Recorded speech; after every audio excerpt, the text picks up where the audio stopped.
prenons deux milieux ici, milieu 1 en haut, milieu 2 en dessous. On va mettre un crayon noir. Ça veut dire que j'ai un milieu différent en haut puis en bas. Donc, ça, c'est vraiment mon interface qui sépare les deux milieux ici. Elle est importante pour tracer la normale parce que la normale doit être perpendiculaire à elle. Donc là, l'autre chose, c'est que ça nous prend le dessin du rayon. Il faut savoir où le rayon arrive sur cette surface-là. Supposons qu'il arrive de même. Alors, à ce moment-là, la normale va devoir passer par le point où le rayon vient atteindre la surface, l'interface entre les deux milieux. Puis, en passant par là, il va devoir être perpendiculaire à la surface. Fait que ça, c'est la façon de tracer la normale. Puis là, ensuite, on va pouvoir mesurer l'angle d'incidence par rapport à cette normale. Remarquez qu'un rayon qui réfracte va toujours dévier par rapport à s'il avait continué en ligne droite. Donc, si il avait continué en ligne droite, le rayon, je vais faire des tout petits pointillés ici, il aurait fait comme ça. Donc, c'est certain que le rayon réfracté doit se retrouver dans ce cadran-là. Là, ça dépend si l'indice de réfraction 2 est plus, disons qu'il est plus élevé que le 1, bien là, le rayon se rapprocherait de la normale à ce moment-là et vice-versa. Donc, l'angle de réfraction sera toujours mesuré par rapport à la normale.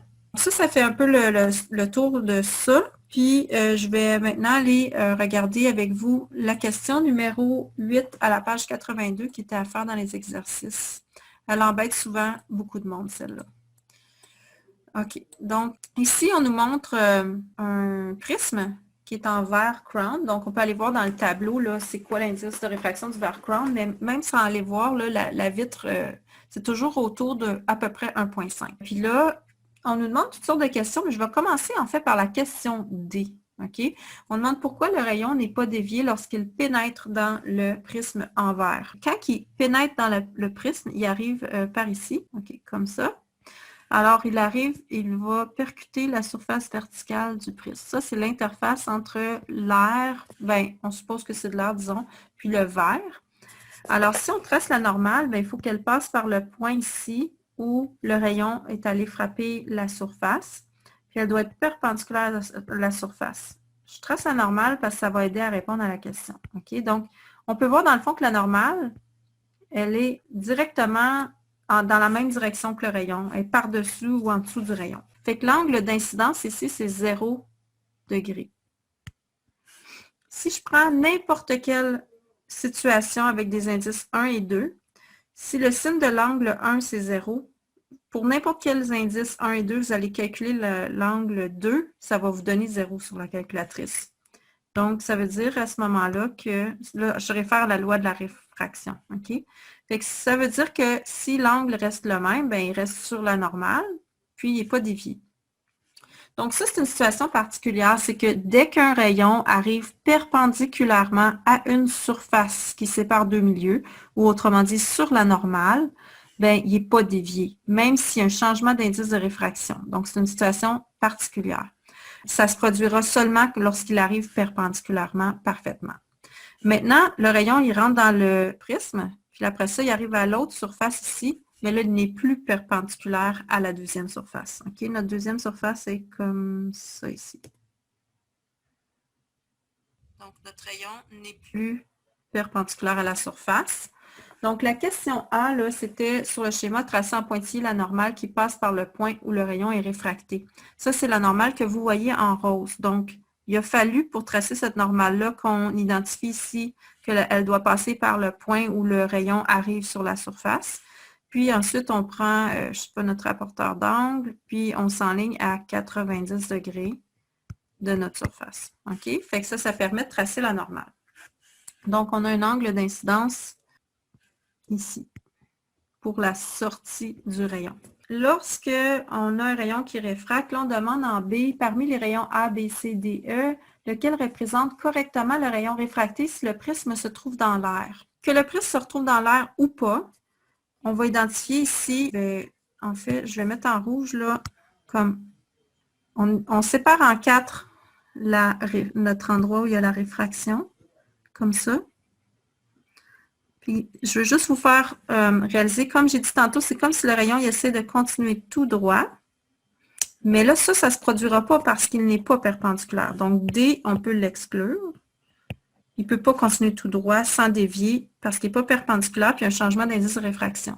Mais ce qu'on sait, c'est qu'il faut que le rayon sorte quelque part dans la zone ici. Il va dévier par rapport à avoir continué tout droit. Il est impossible qu'il se retrouve dans un autre cadran, si je peux dire, là. Il ne peut pas se retrouver ici. Donc, ça, on y va un peu par élimination, là. Ça veut dire que le rayon A, le rayon B, ça ne se peut pas. Je vais effacer toutes mes lignes rouges, là, c'est un peu barbouillé. Maintenant, on a aussi dit le rayon D, ça ne se peut pas non plus, puisque il y aurait comme genre pas dévié du tout. Fait que là, maintenant, il faut choisir entre le rayon C et le E. Et ce qui va faire notre choix, c'est ce qui nous indique, c'est qu'il est entouré d'air. L'air, l'indice de l'air, c'est 1.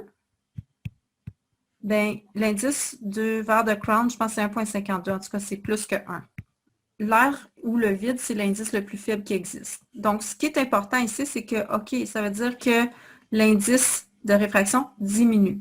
Alors, on a vu que lorsque l'indice de réfraction diminue, le rayon va s'éloigner de la normale. Donc, l'angle d'incidence que j'avais ici va devenir un angle de réfraction plus grand. Ça nous indique donc que E, c'est le bon rayon réfracté. Donc, si on avait eu la situation où l'indice à l'extérieur était plus petit, là, ce serait le cas du rayon C. OK? Mais ce n'est pas le cas ici. Dernière question pour ce numéro-là, si on dit en C, si le prisme se trouvait dans l'eau plutôt que dans l'air, donc c'est plus un 1, c'est 1,33. Donc, on a quand même une situation où l'indice va en diminuant lorsque le rayon sort. Alors, on s'attend quand même à ce que l'angle 2 soit supérieur à l'angle 1. Il va simplement être moins grand parce que la diminution d'indice de réfraction est moins prononcée que si c'était de l'air. Au lieu de passer de 1,52 à 1, ça va de 1,52 à 1,33, donc ça diminue un peu moins. Fait que ça, c'est pour la question C. Si le prisme se retrouvait dans l'eau, bien, ce qui arriverait, c'est que le rayon E se rapprocherait un peu de la normale. L'angle de réfraction serait un peu moins grand. Donc ça, j'espère que ça éclaircit ce numéro-là. Inquiétez-vous pas si vous étiez un peu perdu, c'est à chaque session, je me le fais demander, celui-là. Maintenant, je vais revenir avec vous un peu sur le phénomène de réflexion totale interne parce qu'on a vu un peu en labo, mais on n'a pas vu ce qui se passe juste avant, juste après très bien. Donc, je vais revenir sur ça avec vous. Je vais maintenant partager une vidéo. Je ne mettrai pas le son, je vais le commenter moi-même. Donc ici, l'angle d'incidence est autour de 12 degrés, alors qu'on a un angle de réfraction peut-être autour de 19. Donc, l'indice ici à la sortie est plus faible, c'est l'air, c'est plus faible que l'indice du plexiglas. Donc, on a un angle ici de réfraction qui est plus grand que l'angle d'incidence. Remarquez ici on voit très faiblement ici, mais il y a le rayon qui est réfléchi. Hein. Il est toujours là quand il y a réfraction. Donc, on a un rayon qui va agir comme s'il a frappé un miroir. Il reste dans le plexiglas, ensuite il ressort par la surface courbe. Puis lui, il va être réfléchi à 12 degrés si l'angle est arrivé à 12 degrés de la normale. C'est juste que le rayon, il est vraiment très faible pour les angles lorsque l'incidence est proche de la normale. À mesure qu'on va s'éloigner, on va voir que le faisceau réfléchi va devenir plus intense. Mais ça, ce n'est pas matière à examen. Okay? Fait que j'avance la vidéo. Ici, on identifie bien la normale. Puis là, la personne va commencer à tourner le plateau pour faire augmenter l'angle d'incidence ici. Fait que vous voyez, l'angle de réfraction augmente lui aussi. Simplement, il augmente plus vite. Il est plus gros que l'angle d'incidence. Donc, on va atteindre en réfraction un angle de 90 degrés avant d'être arrivé à 90 degrés d'incidence. Ça va nous amener à la situation où est-ce qu'on a l'angle critique. Tout à coup, vous allez voir, si on dépasse l'angle critique, le faisceau réfracté ici va tout à coup disparaître. Et voilà. OK? Donc là, on vient d'arriver dans la situation de réflexion totale interne. On n'a que de la réflexion. La personne maintenant a reculé un petit peu pour ramener la situation qui était juste un peu sur le bord, là, juste avant que le faisceau réfracté ne soit plus là. Donc là, il est réfracté à l'angle le plus grand possible, qui est 90 degrés. Ça, c'est la situation qui permet d'aller chercher l'angle critique. L'angle critique, c'est l'angle le plus grand qu'on peut avoir en incidence pour que le rayon puisse sortir dans l'autre milieu. OK? Donc ici, on aurait un angle, comme en laboratoire, autour de 42-43 degrés. comme angle critique. Maintenant, je veux juste continuer la vidéo. On va augmenter l'angle pour voir qu'est-ce qui arrive dans la zone où est-ce qu'on a dépassé l'angle critique. Ce qu'on voit, c'est que la réflexion se produit toujours en respectant la loi de la réflexion. Donc, 100% du rayon reste à l'intérieur ici de notre plexiglas, puis l'angle de réflexion égale l'angle d'incidence. Le phénomène de réflexion totale interne, c'est tant et aussi longtemps qu'il n'y a pas de rayon qui réfracte. À ce moment-là, on a 100% de la lumière qui est réfléchie, même si la surface est transparente. Okay? Fait que ça, en théorie, là, c'est dans des instruments comme des microscopes, des télescopes, des instruments d'optique sophistiqués, là, c'est mieux d'utiliser, si on veut faire une réflexion à l'intérieur de l'instrument, c'est mieux d'utiliser des prismes transparents, puis de les aligner pour avoir une réflexion totale interne. Pourquoi c'est avantageux? C'est que on a 100% de la lumière qui est réfléchie à chaque fois, à chaque réflexion quand on utilise des prismes comme ça. Alors que si on utilise des miroirs, les meilleurs miroirs sur le marché, ils ont toujours une petite absorption de lumière. C'est jamais 100% de la lumière qui est réfléchie. Donc, à chaque réflexion qu'on utilise un miroir, on perd la qualité de l'image. Donc, c'est pour ça que les appareils plus coûteux, là, ils vont être équipés, pas en miroir, mais avec ce qu'on appelle des prismes, là, dans le fond, des petits morceaux de vitre qui, lorsqu'ils sont bien alignés, font une réflexion totale interne.